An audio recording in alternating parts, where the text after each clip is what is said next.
चिड़िया बहन, मैं कई दिनों से सोच रहा हूँ कि क्यों ना मैं भी बाकी सभी पक्षियों की तरह कोई अपना बिजनेस करूँ, मगर मुझे ये समझ नहीं आ रही कि मैं बिजनेस करूँ तो किस चीज का बिजनेस करूँ, क्योंकि मैं तो कोई ऐसा बिजनेस करना चाहता हूँ जिसमें मेहनत कम हो और मुनाफा ज्यादा हो।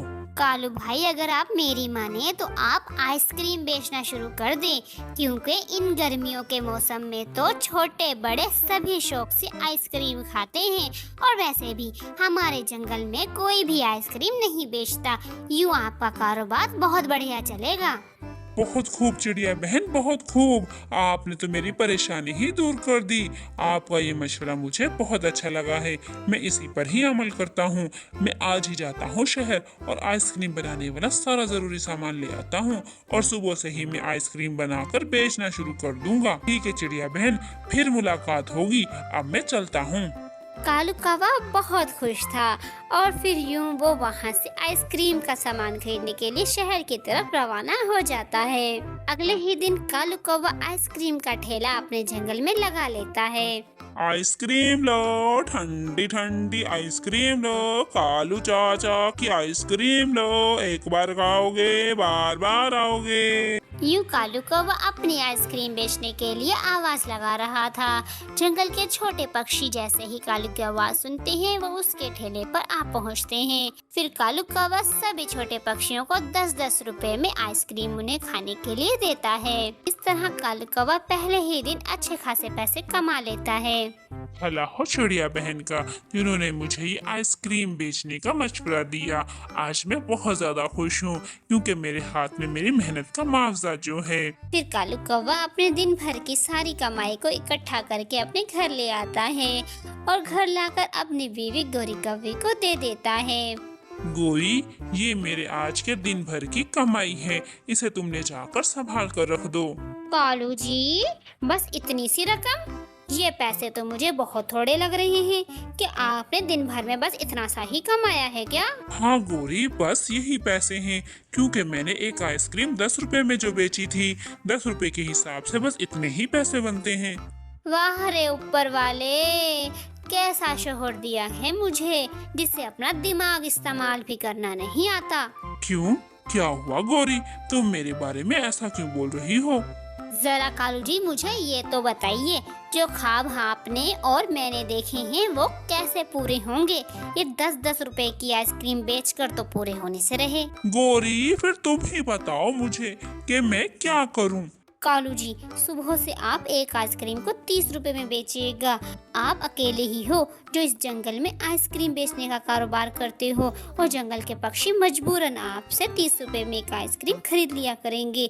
इस तरह आप बहुत सारा मुनाफा भी कमा पाओगे। ठीक है गोरी, मैं तुम्हारी सारी बात समझ गया हूँ। मैं सुबह से ऐसा ही करूँगा। कालू कौवा सुबह सवेरे ही अपने काम पर निकल पड़ता है। वो आइसक्रीम बेचने के लिए आवाज लगा रहा होता है। सबसे पहले मिट्ठू तोता उसकी आवाज सुनकर उससे आइसक्रीम खरीदने के लिए उसके पास आता है। कभी यार, मुझे 10 रुपए वाली 20 आइसक्रीम पैक करके दे दो। ओ मोटी चोंच वाली, तुझसे किसने कहा कि मैं 10 रुपए की आइसक्रीम बेच रहा हूँ? मेरे पास 30 रुपए वाली आइसक्रीमें हैं। अगर तुम कहते हो तो क्या कर दूं पैक? कालू यार, कल तक तो तुम 10 रुपए की आइसक्रीम बेच रहे थे और आज तुम कह रहे हो 30 रुपए की आइसक्रीम हो गई है। ये तुमने इतनी लूट मार क्यों मचा रखी है? तोते, अगर तुझे आइसक्रीम खरीदनी है तो यहाँ पर खड़ा रहे, और अगर नहीं खरीदनी तो तू यहाँ से चलता बन। बिला वजह मेरा दिमाग मत घुमा। ठीक है, जा रहा हूँ मैं यहाँ से। मुझे नहीं खरीदनी तुमसे कोई आइसक्रीम। फिर मिट्ठू तोता वहाँ से उड़ता हुआ टूल चिड़िया के घर आता है। मिट्ठू, क्या हुआ? तुम्हारा मुंह इतना मुरझाया मुरझाया सा क्यों है? चिड़िया बहन, उस कौवे को आइसक्रीम का बिजनेस करने का आप ही ने कहा था ना। देख लें इस चीज का नतीजा। वो कौवा तो बहुत लालची हो गया है। वो कल तक 10 रुपए की आइसक्रीम बेच रहा था और आज 30 रुपए की आइसक्रीम बेच रहा है। ये तो कालू कौवा सरासर गलत कर रहा है। शहर में तो एक आइसक्रीम 5 रुपए तक की बिकती है, और वो फिर भी यहाँ पर 10 रुपए की बेच रहा था। अब इससे भी उसका पेट नहीं भरा तो उसने 30 रुपए की कर दी। मैं उससे बात करके देखती हूँ, हो सकता है वो मेरी बात मान ले। चिड़िया बहन, आप ही हैं जो उस कौवे को समझा सकती हैं, क्योंकि जंगल के सभी पक्षी बहुत शौक से आइसक्रीम खाते हैं। अगर वो यूं 30 रुपए की बेचता रहा तो हम तो कंगाल हो जाएंगे आइसक्रीम खरीद खरीद कर। ठीक है मिट्टू, ठीक है, तुम फिक्र मत करो, मैं जाती हूँ और उसे समझाने की कोशिश करती हूँ। फिर टूनी चिड़िया कालू कौवे को समझाने के लिए उसके पास आती है। कौवे भाई, ये मैं क्या सुन रही हूँ कि आपने आइसक्रीम का रेट बढ़ा दिया है। चिड़िया बहन, आप तो जानती ही हो कि हर चीज का रेट कम ज्यादा होता ही रहता है, तो मैंने अगर आइसक्रीम का रेट बढ़ा दिया तो क्या हो गया है, मैं अपना बिजनेस कर रहा हूँ, बिजनेस। कालू भाई, वो आपकी बात तो ठीक है, मगर आप अगर इतना ज्यादा रेट कर दोगे तो पक्षियों को आइसक्रीम खरीदने में मुश्किल हो जाएगी। देखो चिड़िया बहन, मैंने तुमसे अब मशवरा नहीं मांगा कि मुझे क्या करना चाहिए और क्या नहीं करना चाहिए।